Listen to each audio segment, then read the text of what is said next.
Welcome to Cato Weekly Video with Anastasia Yaglova. Cato's Vice President for Research Brink Lindsey is author of the new book from Collins Press, The Age of Abundance: How Prosperity Transformed America's Politics and Culture.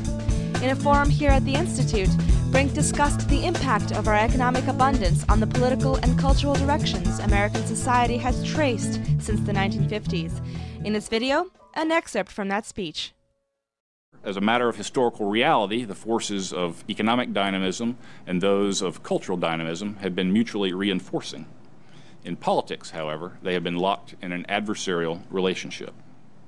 This conflict in its current form dates back to the tumultuous 1960s, when mass affluence triggered a mirror image pair of cultural convulsions.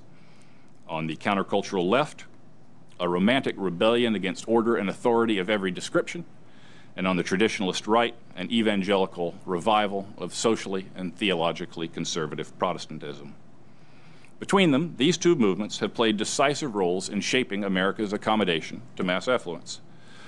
But those roles were deeply ambivalent, mixing positive elements and negative ones in roughly equal measure.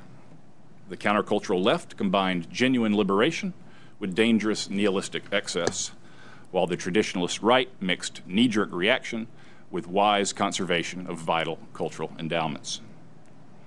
These two movements thus offered conflicting half-truths. On the left were gathered those elements of American society most open to the new possibilities of mass affluence and most eager to explore them.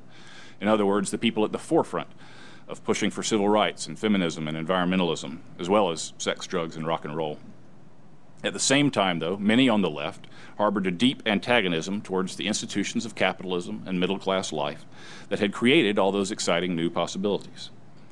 On the right were the faithful defenders of capitalism and middle-class mores, but included in this group were the people most suspicious of and hostile to the social and cultural ferment that capitalism and middle-class mores were producing.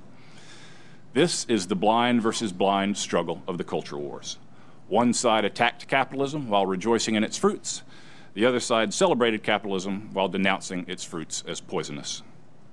To break out of this rut, we need a new, more libertarian politics that embraces the new cultural synthesis of the age of abundance. We need to embrace economic change and cultural change and learn to make the best of both.